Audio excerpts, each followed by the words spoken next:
Welcome to Voice of Africa, your go-to channel for insightful analyses and updates on African economic and political developments. Today, we're diving into a crucial topic that has been stirring up conversations across the continent: the future of the CFA franc and its impact on West Africa's sovereignty. Recently, President Patrice Talon of Benin made headlines with his bold stance on France-Africa relations. He urged francophone nations in West Africa to reclaim control over their CFA franc currency and redirect some reserves away from France. Talon highlighted the psychological and sovereign benefits of managing their own money, signaling a potential shift in the long-standing financial ties between these nations and France.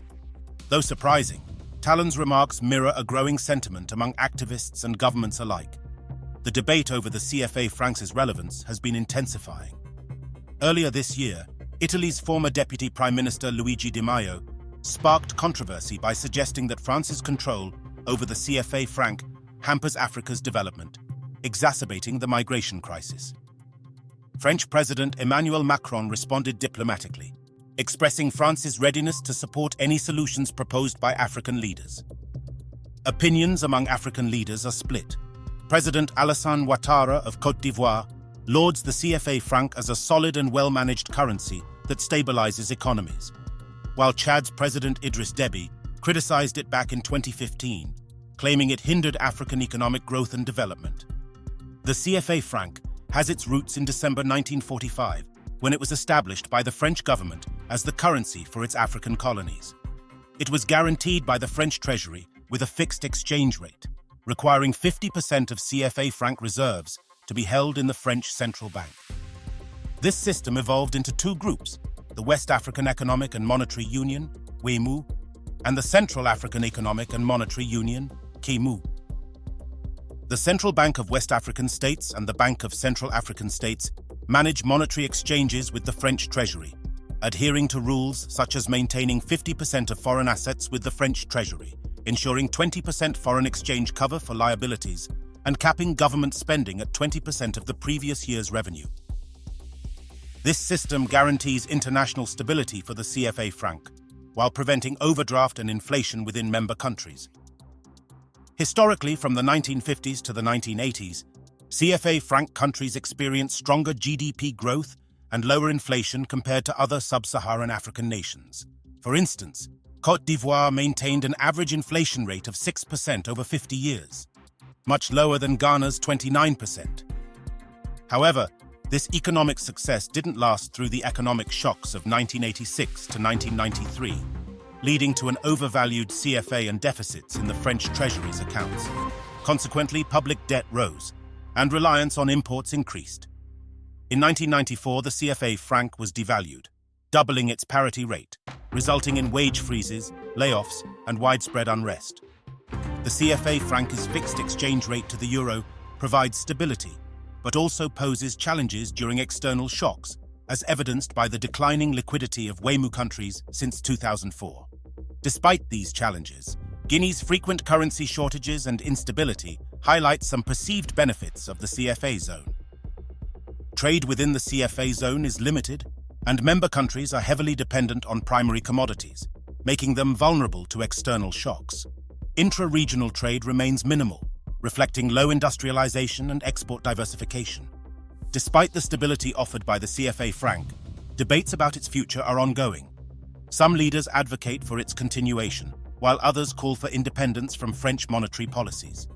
Proposals to improve or replace the CFA franc include linking it to a basket of currencies, restructuring reserve requirements, or establishing an African monetary union. Tying the CFA franc to a basket of currencies could stabilize it against fluctuations, while restructuring reserve requirements might ensure convertibility amidst changing European fiscal policies. Separating WAEMU and CAEMU into optimal currency areas or establishing an African monetary union could foster coordinated fiscal policies and boost economic growth. Ultimately, policymakers must carefully evaluate these options to promote growth and equitable development. Any changes will have significant macroeconomic impacts, necessitating public investment, attractive investment policies, and resource mobilization. The CFA franc debate also touches upon deeper issues of African states' independence and sovereignty. Many view the CFA zone as a remnant of colonial influence, with unemployed youth and pro-democracy movements often opposing its continuation. High-profile protests, like those led by activist Kemi Seba, who famously burned a CFA banknote in public, highlight the growing dissent and demand for monetary independence.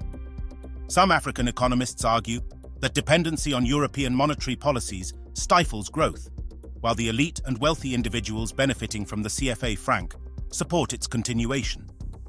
The debates are shaped by class, power, and politics, underscoring the complexities of the issue. Several options have been proposed to improve or replace the CFA franc.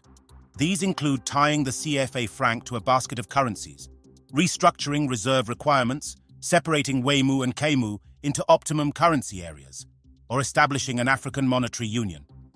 Each option has its advocates and opponents, targeting challenges like exchange rate independence, inflation control, GDP growth, and capital mobility. Tying the CFA franc to a basket of currencies would stabilize it against fluctuations. Restructuring reserve requirements could ensure convertibility despite changing European fiscal policies. Separating WAEMU and CAEMU into optimal currency areas could facilitate coordinated fiscal policies.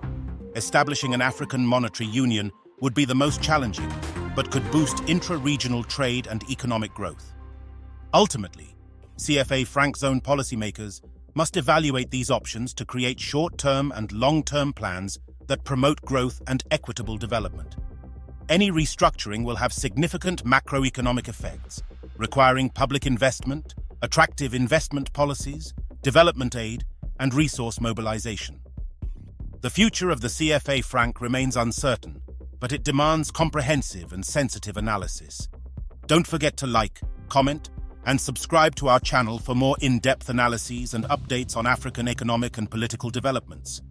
Your support helps us bring you the latest insights on the issues that matter.